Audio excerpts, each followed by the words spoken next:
Please help support BlameYoda.com, the only FIFA 11 YouTube channel or website to offer comprehensive guides on all 400 Virtua Pro accomplishments and all achievements and trophies by subscribing to our YouTube channel, following us on Twitter, and visiting our webpage at www.blameyourany.com. Hey, what's up guys? WA Carnage here with Kylo. Yo. And we're here today for BlameYourany.com to discuss the latest FIFA 12 news. Okay, so the first FIFA 12 details have emerged. They're coming out of official PlayStation magazine of France. Thanks to FifaGamingHD for translating these from French into English.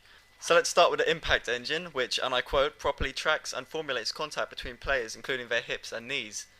Okay, so when I first heard this, I was looking forward to it because I felt that it would improve jostling. Because basically at the moment, jostling is really bullshit. Like, say you're a really fast player and you get past a defender, the defender will still find a way to claw his way back into the jostle.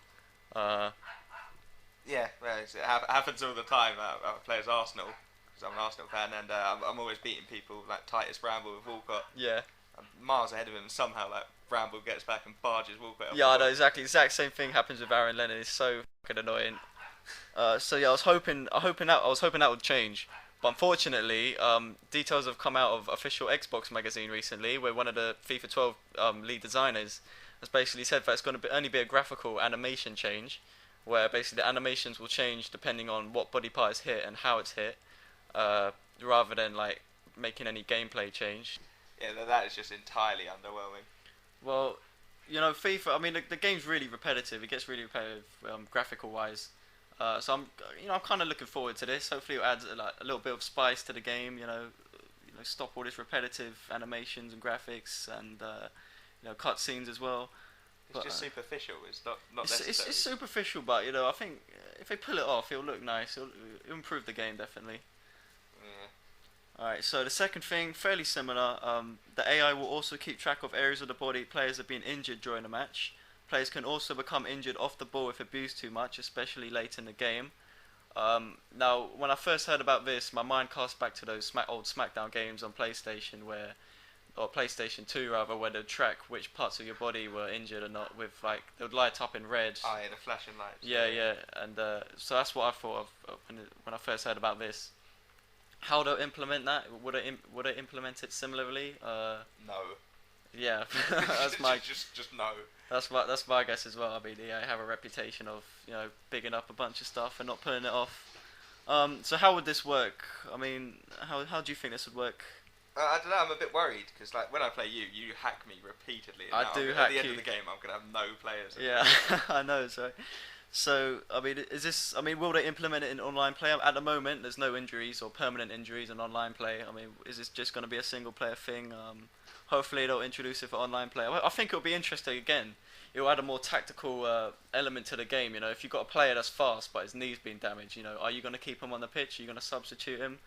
He's lost his main feature, so what's the point of him being on the pitch? I think, tactical decisions like that will make the game a lot more interesting. It would just slow down the game, wouldn't it? Everything would take longer because there'd be more stoppages. Oh, it's that whole goal line technology debate. It's going to waste a lot of time. I don't think it'll slow down the pace. I think people appreciate the difference. Appreciate having to make more tactical decisions, having a deeper game, more immersive game to get into. So I don't think about time wasting all of that. I don't think that's too much of a problem. Yeah, I don't know. I really don't know. Okay, so another detail coming out. FIFA 12 also introduces AI Vision game, which promises to make passing more realistic. If you try to complete a pass to a player that's not within visible range, for example, it's less likely you'll complete the pass. EA hopes this will get rid of blind passing. Now, yeah, blind passing, ping pong passing, whatever you want to call it, it's been a bit of a problem. People, not really playing football properly. Ping pong passing, it's not part of real life football. Because the thing is, when you're playing on FIFA, you can see all the players around the pitch. But in real life, like, you've only got two eyes, you can only see in front of you. So ping pong passing isn't really part of real football. It's terrible. FIFA 10 was like the best ping pong passing. I prefer FIFA 10 to FIFA 11. You like ping pong passing? Yes, Everton, FIFA 10. Diagonal. To be honest, I'm not gonna lie. I'm not gonna sit here and say I don't like it because I do use it. I do use it a lot. Quick passing, I love it. But to be honest with you, even I can say that it gets a bit annoying when people do it to you. Like they barely playing football really. They're just mashing the A button down. It's a little annoying. You'd appreciate if people had to think a little bit more about the passes they have to make, or the decisions they have to make. It's not really a problem with FIFA 11, is it? Ping pong passing. Of all the things wrong with FIFA 11, They have toned it down. I don't think there's too much of an issue there. I certainly don't ping pong pass as much as I used to. Sorry, in FIFA 10. It's a lot more like jostling now, trying to hold up the ball with the strikers, the forward players, trying to play through balls to the wingers.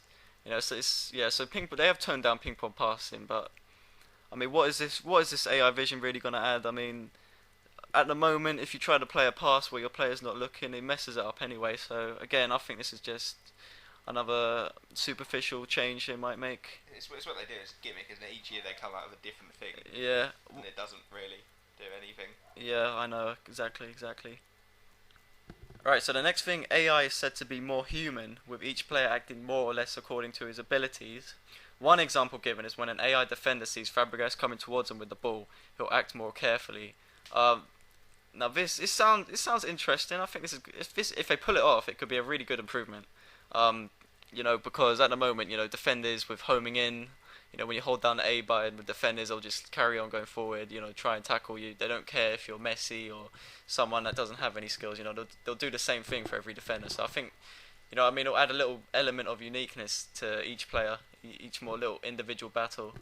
Yeah, if that works, which I'm sceptical about, but if it does work, I don't know, that would I'd concede like 7 less goals. Yeah, I know, exactly. I mean, it'll be good attacking as well, because when you've got a player that's really skillful, you do want a bit of space to use them. And if defenders are going to hold off more if they see you coming, then that would be great. Again, it's that whole story that are EA Sports actually going to implement it properly, or are they just going to say they've implemented it and barely changed anything? But if they can, it's very interesting, very interesting. Okay, so the thing I'm getting most excited about with all these details coming out from official PlayStation Magazine of France is actually the 3 new stadiums. There are going to be 3 new arenas added to FIFA 12. I'm very excited about that because I think, and I'm pretty sure, White Hart Lane is going to be one of them. Because it's on the iPhone. Yeah, it's on the, thanks James, thanks for that. Yeah, it's on the iPhone. I played that version recently and I was really surprised to see White Hart Lane. Very excited as well. So yeah, I'm really hoping it's going to be White Hart Lane. I'm not going to hold my breath on that though, because Juventus actually have a new stadium now. That'd definitely be one. Yeah, if you guys noticed on FIFA 11, the Stadio del Alpi isn't actually associated with Juventus on that game. It's just a generic stadium now. But so Juventus's new ground probably going to be in there. The City of Manchester Stadium, will that be in there? If they're going to be Champions League, which it does look like at the moment, I reckon. But Spurs got into Champions League, but they didn't put it in there. FIFA 11. Maybe they'll put it in now, but maybe next one. Maybe it won't be in any. I'm just thinking, what I mean, with all that money, they probably bribed the EA somewhere. They probably have. What I mean? I'll just think that was absolute shit if that happened, but So yeah, definitely hoping for White Hart Lane. Tell us what you guys think. Leave a comment. What stadiums do you want to see? Okay, and finally, there's going to be an integration of a new short dribble with the left stick. If you guys know, you can hold down the left trigger, I believe. Yep, the skill trigger. Or L2 for our PlayStation. Yeah, L2 for PlayStation users. You can hold that down, and then when you're dribbling, your player will move a lot slower, a lot more carefully. That's nothing new, really, though, is it? Yeah, well, how short is this short dribble gonna be? I mean, the short dribble they got at the moment is pretty short, pretty slow. It's still pretty good for holding up play, but they've said this new short dribble is gonna be even better for holding up the play.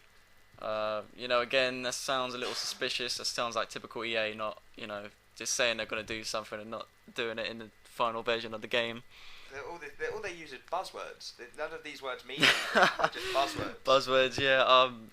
Well, that's typical EA for you. But again, I mean, hold up play is becoming more important in FIFA since ping pong passing is getting toned down. You got to hold up the play with the forward players a lot more.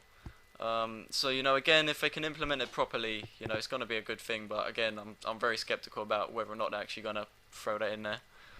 And yeah, that's about it really for the news. Oh well, quickly. Wayne Rooney mentioned something on Twitter. Didn't Oh he? yeah. I'm always reading what he has to say. Yeah. It's, very well spelt. But yeah, he said he's been was it filming a new advert for FIFA 12 or something along the lines of that? Filming a new. I'm not sure about that, but he said that. What did he say? He said that it's going to be the best FIFA game ever. Yeah, Wayne Rooney's expertise coming in. This video game expertise. Breaking news. This one's supposed to be Yeah, better than the last Wayne one. Rooney's inside story. Yeah, well, he's basically just said on Twitter that FIFA 12 is going to be the best FIFA game yet. You know. Does that mean they've made a playable version for anyone, or is he just basically the one screenshot? That I don't know how much money he got paid to say that, but you know. Yeah. Okay. Well, we'll wrap up there. Someone's